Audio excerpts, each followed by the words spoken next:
La historia de mi abuelo, capítulo 2, mi primera batalla. Después de aquella noche volvieron a bombardear casi a diario mi posición y otras posiciones claves que defendía el ejército republicano. Nos llegaron noticias de que era el ejército de Mussolini, el que estaba ayudando a el ejército de Franco, a los nacionales, y que nos estaban cercando con su gran infraestructura militar.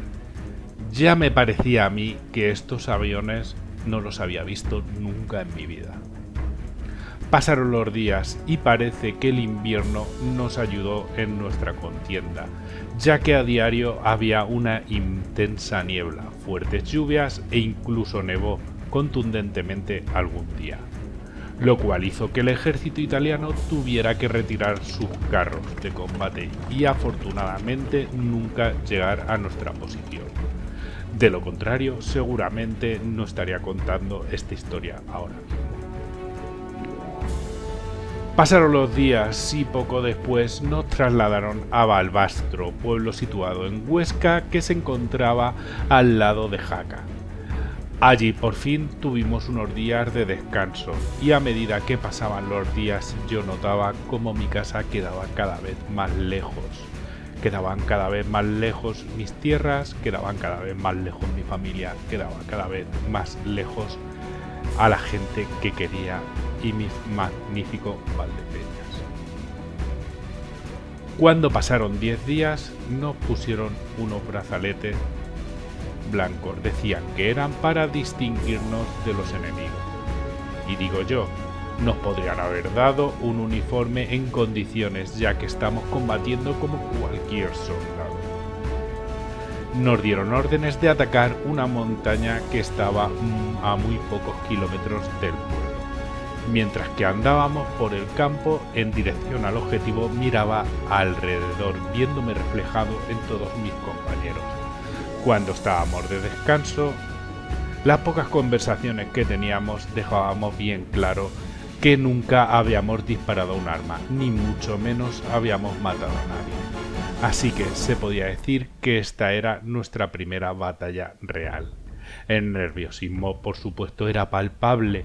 Si te fijabas, veías como a muchos de nosotros, a medida que nos íbamos acercando a la montaña que había que tomar, nos temblaba todo el cuerpo, porque sabíamos que un balazo perdido sería el fin de la historia. Llegamos a un río, en donde había una gran pineda y mucho follaje, cuando de pronto se escuchó: ¡Alto! ¿Quién va? A lo que contestamos: ¡los rojos! Inmediatamente sonó una estridente sirena que daba la voz de alarma. El enemigo tenía un escucha, el cual no nos dimos cuenta. Se notaba que nadie de los que estábamos en este batallón tenía experiencia militar, ni siquiera el comandante. Porque no se entiende que cayésemos en una trampa tan evidente. No terminaba de sonar la alarma cuando nos empezaron a silbar las balas por todos lados y veíamos que a nuestro alrededor empezaban a caer compañeros abatidos por la artillería enemiga.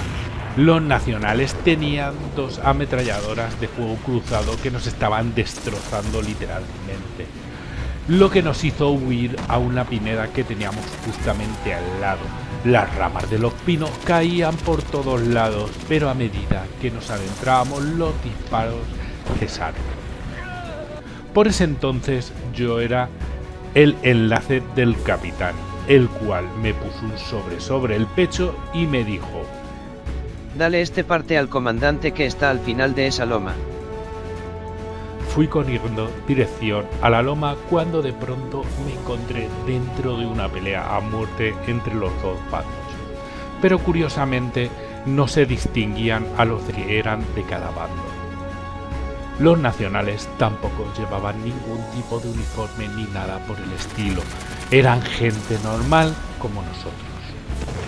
Yo no sabía cómo era el comandante, ni de quién estaba rodeado, por tanto no sabía a quién le tenía que dar el parte que me había dado mi capitán, mientras que contemplaba cómo aquella gente se estaba matando de la forma más cruel posible. Entré en shock. y me quedé paralizado cuando escuché por mi espalda. ¿Tú quién eres? Me giré y estaba viendo a 4 personas apuntándome. Yo no sabía qué contestar, echándome mano al brazo y notando que había perdido el brazalete blanco que nos pusieron en el pueblo. Un gran escalofrío recorrió todo mi cuerpo y las palabras salieron de mi boca sin que yo pudiese hacer nada. Soy de los rojos. A lo cual me contestaron: ven con nosotros. Afortunadamente estaba frente al comandante con su batallón que estaba terminando con los soldados nacionales que estaban en la falda de la montaña, al cual le di el sobre de mi capitán y que me unió a sus filas inmediatamente. Después de leer el parte, nos llevó por detrás de la montaña, subiendo a través de la pineda. Fuimos capaces de pillarles la espalda. La gente que tenía tomada la loma ahora sí se podía distinguir a soldados más experimentados, que afortunadamente cuando se vieron superados por nosotros cedieron su posición y tomamos finalmente la montaña, haciendo con ello 18 prisioneros.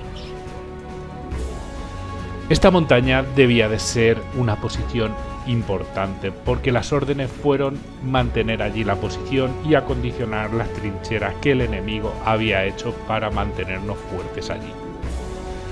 Pronto me puse a cavar las trincheras, mientras que pensaba que esto sería lo más parecido que haría a mi antigua vida.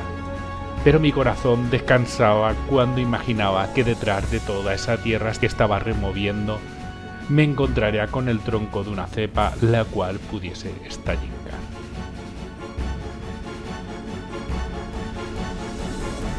En esta posición estuvimos 2 meses y a diario veíamos cómo la tierra retumbaba a causa de la aviación que nosotros rezábamos para que fuese aliada. En esos 2 meses estuvimos en las trincheras y pasamos muchas penurias a causa de la humedad, de las enfermedades y del frío. A diario veíamos cómo compañeros se enfermaban y tenían que ser trasladados a los puestos médicos. Pero había que mantener esta posición como fuera. Bueno, espero que les haya gustado este segundo capítulo de la historia de mi abuelo, en el cual vemos cómo ya entra en combate, su primer combate, como no estaban preparados aquella gente que fue arrancada de sus pueblos y fue puestas en el frente para atacar puestos claves, atacar zonas claves, y fueron pues en esa línea que cruzaba, digamos, lo que son las posiciones nacionales de los republicanos y estaban pues continuamente peleando para recuperar terreno, o los otros para cogerlo, y poquito a poco como todos ellos se iban alejando de sus pueblos natales, de su gente, de su familia, y cada vez estaban enfrascados más en este conflicto, en esta guerra que, como os dije en el primer capítulo, en algunas ocasiones fue muy cruel y enfrentó incluso a gente de la misma familia en esta locura que trajo mucha penuria, mucha miseria a España, y que, bueno, más adelante veréis más cosas. Si os ha gustado, pues nada, el apoyo que le podéis dar es un pulgar arriba, compartirlo si queréis, ya está, esperar el tercer capítulo. En cuanto lo tenga, pues lo subo.